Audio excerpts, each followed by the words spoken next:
Bonjour et bienvenue dans cette série de vidéos pour répondre aux questions que vous aurez à l'examen d'introduction à l'économie. D'accord? Donc, dans cette série de vidéos, je vais vous donner une liste des questions les plus importantes à retenir d'introduction à l'économie.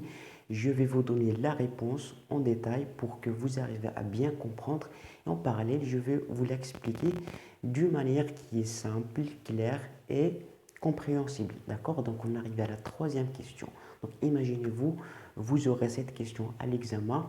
Présentez les différents types de secteurs économiques. D'accord? Donc, pour répondre à cette question, première des choses, on va voir qu'est-ce que ça veut dire secteur économique. D'accord? Donc, tout simplement, un secteur économique, ça représente ou bien il est défini comme le groupe ou bien le regroupement des entreprises qui exercent la même activité économique. D'accord? Donc, qu'est-ce que ça veut dire ça? C'est-à-dire que un secteur économique, c'est la signification de l'ensemble des entreprises ou bien le regroupement de l'ensemble des entreprises qui exercent même secteur économique, même activité économique. D'accord? Donc, en général, il y a trois secteurs économiques. Premier secteur, c'est le secteur primaire, secteur secondaire, secteur tertiaire. Premier secteur, c'est le secteur primaire. Qu'est-ce que ça veut dire secteur primaire? Donc, ça regroupe l'ensemble des entreprises qui font une activité, qui font l'activité de la collecte et l'exploitation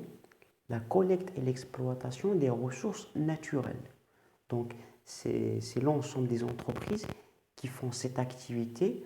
On peut dire que c'est des entreprises qui appartiennent au secteur primaire. Donc, qu'est-ce qu'on trouve dans le secteur primaire d'une manière générale? Comme j'ai dit, c'est les entreprises qui font la collecte et l'exploitation des ressources naturelles comme l'agriculture, comme la pêche, comme les entreprises qui travaillent sur voilà, ces industries, ces activités-là, ou bien cette activité, donc c'est des entreprises qui appartiennent au secteur primaire. Donc, je vais vous donner un exemple.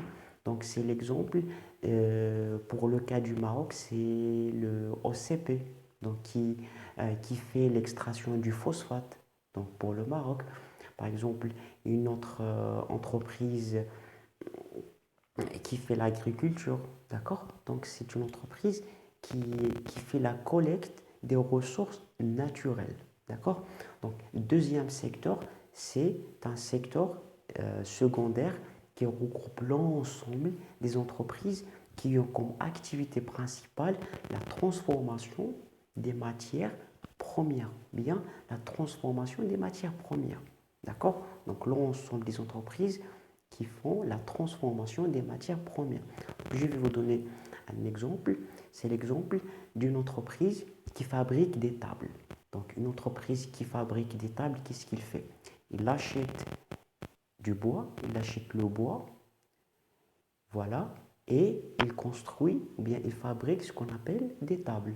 Donc, il achète le bois, c'est-à-dire une matière qui est première, le bois, des arbres, il les achète, c'est la matière première pour fabriquer des tables.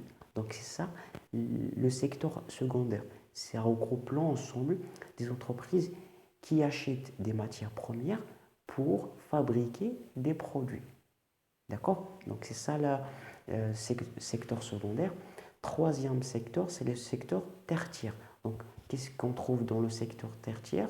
On trouve l'ensemble des entreprises qui fournissent des services qui sont immatériels. D'accord? C'est des services qui sont immatériels, comme par exemple l'enseignement, par exemple l'assurance, le conseil, la banque. Donc, c'est des entreprises qui fournissent ces services-là, par exemple les banques, les sociétés d'assurance, des écoles. Donc, ils fournissent un service qui est immatériel. On ne peut pas toucher, par exemple, une école qui fait l'enseignement, qui donne des cours, on ne peut pas toucher des cours. C'est-à-dire que c'est un service qui est immatériel. D'accord? Donc, d'une manière générale, c'est ça, les trois secteurs économiques. Donc, voilà, au cas où vous aurez cette question à l'examen.